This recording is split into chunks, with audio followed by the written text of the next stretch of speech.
김구 국부로는 국가기본을 흔드는 망언이다. 이동복 전 국회의원 24일 국회 외교통일위원회 인사청문회에서 있었던 이인영 통일부 장관 후보의 발언들은 도저히 묵과될 수 없는 정치적은 물론 법적 문제성을 노정하고 있다.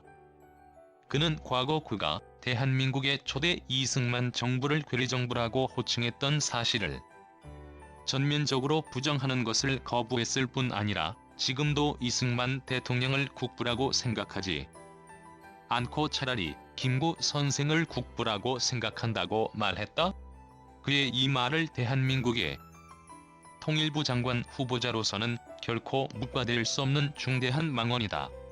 왜냐하면 백범 김구는 대한민국 중경 임시정부 주석으로 항일 독립운동에 거두였으면 의문의 여지가 없지만 건국보다 통일이 먼저라는 소신을 앞세워 1947년의 유엔 총회 결의에 의거하여 이루어진 대한민국의 건국에 반대하는 데 그친 것이 아니라 1948년에 5월 10일 제한국회의원 총선거 참여를 거부했고 5월 10일 선거를 통하여 수립된 대한민국 정부가 유엔 총회 결의에 의하여 한반도에 존재하는 유일한 합법정부로 인정되었음에도 불구하고 이 정부에 참가하는 것을 완강하게 거부했다는 것이 부정될 수 없는 역사적 사실이다.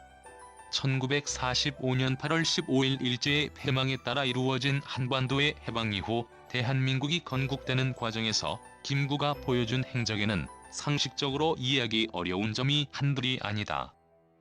그는 1947년 11월에 출판된 자서전 백범일지의 제3장에 나의 소원이라는 제목을 붙이고 여기서 자신의 정치 이념이 자유라면서 독재에 대한 반대를 명백하게 선언하고 독재 가운데서도 어떤 주의, 즉 철학을 기초로 하는 기급 독재가 가장 무서운 독재라는 말로 공산주의에 대한 거부를 분명히 했었다. 그는 특히 공산당이 주장하는 소련식 민주주의라는 것은 이러한 독재 가운데서도 가장 철저한 것이어서 독재 정치의 모든 특징을 극단으로 발휘하고 있다고 비난했다. 그러한 그가 북한 공산주의자들의 거부로 인하여 38선 이남에서 실시된 자유민주선거의 수용을 거부하고 이를 보이콧했다는 것은 아이러니가 아닐 수 없었다. 김구는 5월 10일 제한국회 선거를 앞둔 1948년 4월 주변의 여러 같은 반대를 뿌리치고 평양 방문을 결행하여 4월 19일부터 이달 말까지 소련 군정 당국의 배후 조종하에 김일성 중심의 공산주의자들이 차려놓은 북한 공산정권 수립여행 행사였던 남북조선 제정당 사회단체 연석회의에 둘러리로 참가하고 서울로 돌아오는 기행의 주인공이 되었다. 김일성의 북한은 그 뒤 이때 평양을 방문한 김구가 김일성을 만나서 충성을 서약하고 임시정부의 관인을 김일성에게 바쳤다는 선전을 하고 있다.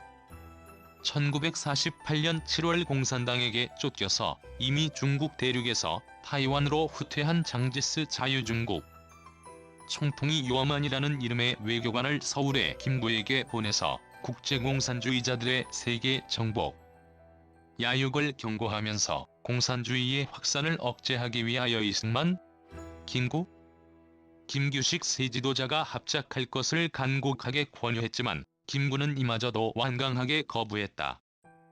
유어만이 남긴 김구와의 대화록을 보면 유어만이 타이페이에서는 백범이 공산주의자가 되었다는 사람도 있다고 말하자 평양에서도 나를 가리켜 공산주의자라고 하는 자들이 있더라면서 내가 이번에 평양에 가보니 저들의 엄청난 군사력을 키우고 있어서 남쪽에서 단독 정부를 세워도 오래 가지 못할 것 같더라는 알쏭달쏭한 말로 북한에 6월 25일 남침을 예언했다는 기록도 남겨져 있다. 사실이 이러한데도 대한민국의 통일부 장관이라는 사람이 이승만 국부론을 수용할 것을 거부하는 것은 고사하고 김구 국부론을 공식 석상에서 거론한다면 그가 과연 대한민국의 정통성과 정체성에 입각해서 북한과의 통일 문제를 다루는 정부의 현관 역할을 감당할 수 있는 것인지 국민적 차원에서 공론에 붙여볼 필요가 있다고 하지 않을 수 없다. 이 같은 상황은 대한민국의 존립에 관련된 일인 만큼 소위 제1야당인 미래통합당이 이 일을 시정할 것이냐의 여부는 미래통합당의 존폐를 좌우할 만큼 중요한 문제가 아닐 수 없다고 생각된다. 미래통합당 김종인 대표와 주호영 원내대표의 시급한 입장 표명을